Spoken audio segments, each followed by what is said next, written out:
ముఖ్యంగా ఈ సమావేశం యొక్క ఉద్దేశం ఏదైతున్నదో మీకు తెలియదు కాదు. 6 కాలం కష్టపడేటువంటి యొక్క రైతుకి ఏదైతుందో వీళ్ళ గిట్టుబాటు ధర కల్పింపజేయడం ప్రభుత్వ బాధ్యత. ఆనాడు మరి రబ్బీ కాలంలో ఏదైతుందో ఇదే ప్రాంతానికి చెందిన ఒక రైతులు ఏదైతుందో వీళ్ళ గిట్టుబాటు ధర పొందటానికి మరి ధాన్యం సేకరణ కేంద్రంలో విక్రయించుకుంటే ఏదైతున్నదో ధాన్యం తూకం వేసిన తదుపరి అది ప్రభుత్వ బాధ్యత అయిపోతుంది. అప్పుడు ప్రభుత్వం ఏదైతుందో తూకం వేసినటువంటి ఒక ధాన్యాన్ని తరలించలేకపోవడంతో అప్పుడు ప్రకృతి వైపరీత్యంతో వీళ్ళ అకాల వర్షాలతో ఏదైతుందో గోడగూలి 4 రైతులు దుర్మరణం పాలు కావడం జరిగింది. నిజంగా ఆ 4 రైతులు దుర్మరణం పాలు కావటానికి నా దృష్టిలో ఏదైతుందో ప్రకృతి వైపరీత్యం అని భావించిన దానికంటే ఇలా ప్రభుత్వ నిర్లక్ష్యం ఇలా రేవంత్ రెడ్డి గారి యొక్క బాధ్యత అని చెప్పక తప్పదంటూ నేను ఆ 4 రైతుల యొక్క అకాల మరణం ఏదైతుందో ఇలా రేవంత్ రెడ్డి బాధ్యత వహించాలి. కానీ ఆనాడు ఏదైతుందో ఆ కుటుంబాలను ఆదుకోవడానికి కొరకు ప్రభుత్వంలో చలనం లేకపోవడంతో మీతో దివాకర్ రావు గారు ఏదైతుందో చొరవ తీసుకొని రైతు యొక్క మద్దతుతోని ఇదే లక్ష్మీపేట చౌరస్తులో వారు మరి ధర్నా చేపట్టడంతో ఏదైతుందో దాదాపు 6 గంటల సమయం అక్కడ ధర్నా చేస్తే ప్రభుత్వంకి వెళ్ళి స్పందన రాలేదు. కానీ అన్నాడు వరంగల్ రైతు సదస్సులో పాల్గొంటున్నటువంటి ఒక మరి బీఆర్ఎస్ పార్టీ కార్యనిర్వాహక అధ్యక్షులు ఏదైతుందో ఈ అంశం సమాచారం ఏదైతే తెలుసుకోవడంతోనే ఒక రైతు చనిపోతే ప్రభుత్వం చలన లేకపోవడం దురదృష్టకరం అని చెప్పి పేర్కొంటూ ఇలా బీఆర్ఎస్ పార్టీ ఏదైతుందో ఒక రైతు పక్షపాత పార్టీగా ఆ కుటుంబాలను ఆదుకోవడం ఏదైతుందో ఇలా బీఆర్ఎస్ పార్టీ పరంగానే మేము ఆదుకుంటామని చెప్పినటువంటి ఒక భావనతోని వారు వెనువెంటనే ఒక్కొక్క కుటుంబానికి 5 లక్షల రూపాయలు ఆర్థిక సాయం అందింపజేసే విధంగా మీరు దివాకర్ రావు గారికి ఏదైతుందో మరి టెలిఫోన్ ద్వారా వారికి సమాచారం మరి వెలువించడం మరి ప్రభుత్వం కూడా ఒక్కొక్క కుటుంబానికి 20 లక్షలు ఇస్తామని చెప్పారు అన్నదే. వీళ్ళ కేటీ రామారావు గారు ఏదైతే ఒక రైతు బిడ్డ అని చెప్పంటూ నేను ఆనాడు ఏదైతే వారి హృదయం చలించి రైతులు ఆదుకోవాలని చెప్పి ఏదైతే ప్రకటించిందో ఆ డబ్బు ఇవ్వడానికి ఏదైతే వారు స్వయంగా ఈరోజు మరి లక్ష్యం రావడం జరిగింది. కానీ ప్రభుత్వం ఏదైతుందో 20 లక్షలు ఇస్తామని చెప్పని కేవలం ఒక కుటుంబానికి ఏదైతున్నదో కేసీఆర్ గారు ప్రవేశపెట్టినటువంటి ఒక రైతు బీమా 5 లక్షలు తప్ప ఏదైతుందో మిగతా ముగ్గురికి ఏదైతే ఒక్క రూపాయి సాయం చేయలేదే. వాళ్ళు ఏదైతుందో ఈ 4 చావులకు ఏదైతుందో ప్రభుత్వం రేవంత్ రెడ్డి బాధ్యత వహించాలని చెప్పంటూ నేను ఇలా ప్రకృతి వైపరీత్యం ఎవరు చనిపోయినా కేంద్రంతో బాధ్యత వహించాలి, రాష్ట్ర ప్రభుత్వం బాధ్యత వహించాలి. మీరు తప్పకుండా ఏదైతుందో వీళ్ళ కేంద్ర రాష్ట్ర ప్రభుత్వాలపై మరి ఏ విధంగా చర్యలు తీసుకోవాలని కూడా ఆలోచన చేస్తామని చెప్పని పేర్కొంటూ దీంతో పాటుగా చెప్పంటూ నేను వీళ్ళ మన మొత్తం ప్రాంతం అంతా దుర్భిక్షం తాండవిస్తుంది. వాస్తవంగా కడెం ప్రాజెక్ట్ నీటితోని మనకు నీరు రావాలి. కానీ మనమంతా టేలెండ్ ప్రాంతమే. వీళ్ళ దండపల్లి కానీ హాజీపూర్ కానీ వీళ్ళ కాలు చివరి ప్రాంతం కాబట్టి నీరు చేరుకునే అవకాశం లేదని చెప్పని అన్నాడు కేసీఆర్ గారు ముఖ్యమంత్రిగా బాధ్యతలు చేపట్టడంతోనే ఈ ప్రాంతానికి సాగునీరు అందింపజేయడానికి గూడెం లిఫ్ట్ ఇరిగేషన్ కార్యక్రమాన్ని పూర్తి చేసి ఆనాటి నుండి ఈనాటి వరకు 12 సంవత్సరాలు చెప్పంటున్నా 2 పంటలకు నీరు అందింపజేసే విధంగా కార్యక్రమం అమలు చేసిందని చెప్పంటున్నా. కానీ ఈసారి ఏదైతుందో వీళ్ళు ఇంతవరకు కూడా గూడెం లిఫ్ట్ ఆపరేట్ చేయలేకపోవటం ఇలా దండపల్లి హాజీపూర్ ప్రాంతం అంతా ఏదైతుందో రైతులు నార్లు పోసుకున్నారు. నాటే వద్దేమంటే నీళ్లు లేవని చెప్పంటున్నా. అదే కేటీఆర్ గారి వల్ల మన ప్రాంతాన్ని రావడము ఆ దేవుడు కనికరించి ఏదైతుందో కొంత వాతావరణం చల్లబడ్డది ఈ చిరుజల్లు వస్తున్నాయని చెప్పంటున్నాను నేను. వీళ్ళ వాస్తవంగా నీళ్లు లేక కాదు, వీళ్ళ ప్రాణహిత నదీ జలాలు ఏదైతుందో వృధాగా ప్రవహించి దిగువబోతున్నాయి ఆంధ్ర ప్రాంతానికి.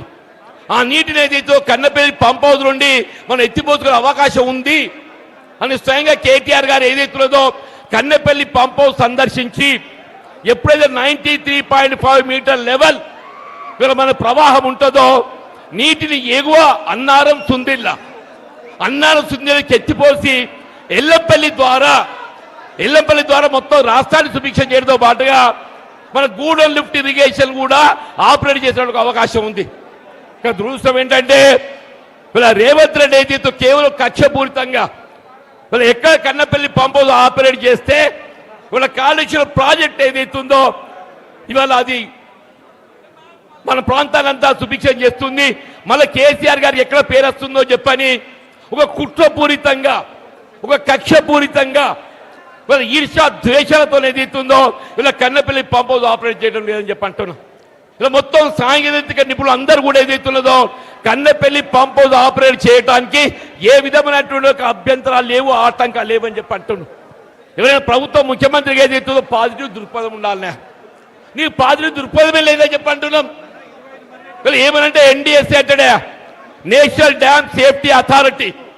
ఈనాడు ఈ సందర్భంగా ఈ వేదిక ముఖంగా అడగదలుచుకున్నా నేను, నీ ఎన్డీఎస్ఏలో ఏదైతుందో ఎక్కడైనా కన్నపల్లి పంప్ హౌస్ నుండి 93.5 మీటర్ లెవెల్లో ప్రవాహం ఉంటే నీరు ఎత్తిపోయేదో ఇక్కడ ఉన్నదే?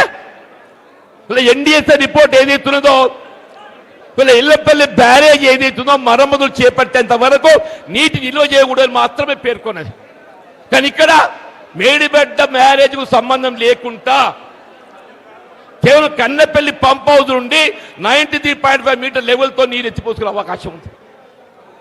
అది ఎత్తిపోయకుంటే ఏదైతుందో మొత్తం రాష్ట్రం వల్ల ఇది కరువు ఏదైతుందో ఎల్నినో కరువు కాదు, ఇది ఎల్నినో ఏదైతుందో ప్రకృతి ప్రసాదించింది. దాన్ని ఎవరైనా కూడా నిలుపుదల చేయలేరు. ఎల్నినో ఇవాళ వచ్చింది కాదు, వాతావరణ సూచిక 6 మాసాలుగా హెచ్చరిస్తున్నాయని చెప్పి అంటున్నాను. నువ్వు 6 మాసాలుగా ఏ విధంగా చర్యలు ప్రికాషనరీ మెజర్ తీసుకోకుండా ఇవాళ ఏదైతుందో రాష్ట్ర కరువులు నెట్టబట్టడానికి ఇది రేవంత్ రెడ్డి బాధ్యుడు అని చెప్పంటావు. రేవంత్ రెడ్డి బాధ్యుడు అని చెప్పి అంటున్నాను. నువ్వు పంట కావాల్సిన కాలువ నీళ్ళు ఇయ్యవు, కరెంట్ ఇయ్యవు. అన్నాడు కేసీఆర్ గారు ఏదైతుందో 24 గంటలు ఏదో అంతరాయంలో కూడా కరెంట్ ఇస్తే ఇవాళ దినంలో కరెంట్ ఎప్పుడు వచ్చేది ఎప్పుడు పోయేది అని చెప్పి అంటున్నా. కాలువ నీళ్ళు లేవు, కరెంటు లేవు, పండించే పంటకు ఏదైతుందో ధాన్యానికి మద్దతు ధర లేదు. మొన్న ఏసంగిలో ఏదైతుందో వడ్లు అమ్ముకున్నాం అందరం.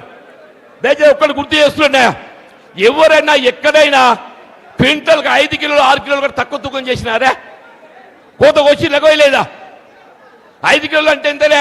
కిలోకి 25 రూపాయలు. 5 కిలోలు అంటే కిలోకి 25 రూపాయలు అంటే ఎంత అవుతుంది? 5 × 25 125 రూపాయలు. 6 కిలోలకి ఎంత అవుతుంది? 6 × 25 150 రూపాయలు అయితే 30 క్వింటల్కి ఎంత అవుతుంది? 5 కిలోల లెక్క చొప్పున ఏదైతుందో 3750 రూపాయలు. 6 కిలోల చొప్పున 4500 రూపాయలు అని చెప్పి అంటున్నాను. ఇంత అవినీతి దోపిడీకి పాల్పడితే చర్యలు లేని ప్రభుత్వం. మిత్రుడు ఈశ్వర్ గారు మేము ఏదైతుందో జగిత్యాల్లో ఏమంటే ప్రస్తావించినాం. ఇప్పటికీ ఈ వేదిక ముఖం చెప్తున్నాను, ఇలా మొత్తం రాష్ట్రంలో మీరు 60 లక్షల మెట్రిక్ టన్ ధాన్యం సేకరించడం చెప్పి అంటుండే. మీరు 60 లక్షల మెట్రిక్ టన్ ధాన్యం సేకరిస్తే 60 లక్షలు ఇంటూ క్వింటల్కి ఏదైతుందో 3000 దోపిడీ అయినా కానీ కనీసం 2000 కోట్లు ఏదైతుందో ఈ ప్రభుత్వం అవినీతికి పాల్పడని చెప్పి అంటున్నాను. దీన్ని ఆధారంతో రుజువు చేస్తామని చెప్పి అంటున్నాను. మీ రైతులు తెలియదు కాదా? ధాన్యం రైస్ మిల్లు మోగన ఏం చేస్తాం మనం? ధర్మకాంట మీద చూస్తారా? ధర్మకాంట అంటే ఆటోమేటిక్ వెయ్యింగ్ మిషన్. దాని తర్వాత ఒక ట్రక్ షీట్ ఇస్తాడు. మన ధాన్యానికి ఏదైతుందో నీ ధర్మకాంట మీద తూకం ఎంత వస్తే గంత మన గిట్టుబాటు ధర కట్టించాలి. ఆ తీయకుండా ఏం చేస్తుండో ట్రక్ షీట్తో ఇస్తున్నాడు. దాంతో రైతులు ఏదైతుందో 2000 నుండి 3000 కోట్లు నష్టపోయినా అని చెప్పి అంటున్నా. నేను దయచేసి ఏదైతే ఈ సదస్సు ముఖ్యంగా డిమాండ్ చేస్తున్నాం. మీకు సివిల్ సప్లైస్ కమిషన్ ఉన్నాడా? మీరు విచారణ చేపియండి. రైస్ మిల్లర్ల దోపిడీ, ఈ దోపిడీలో ఏదైతుందో కాంగ్రెస్ పార్టీ నాయకుల పాత్ర ఏ మేరకు ఉన్నది మేము రుజువు చేస్తామని చెప్పి అంటున్నాను. నిజంగానే కాంగ్రెస్ పార్టీ నాయకులు మంత్రి మీ యొక్క బాధ్యత లేకుంటే మీరు రైస్ మిల్లర్ ఎందుకు అదుపు చేస్తలేరు? వీళ్ళ రైతులు పొట్టగొట్టి రైస్ మిల్లర్ల కడుపు నింపడానికి అనే ప్రభుత్వం ఉన్నది. ప్రభుత్వం అనేది ఏదైతుందో రైతుకు అండగా నిలబడాలి. నువ్వు రైస్ మిల్లర్ కడుపు నింపడానికి కూడా కాదు కదా చెప్పంటు నేను. దయచేసి ఏదైతుందో ఇంకా ఎక్కువ సమయం తీసుకోకుండా ముఖ్యంగా ఈ ప్రాంత అభివృద్ధి కావాలనే ఆనాడు కేసీఆర్ గారు ముఖ్యమంత్రిగా మీరు దివాకర్ రావు గారు శాసనసభ్యుడిగా చెప్పంటు నేను.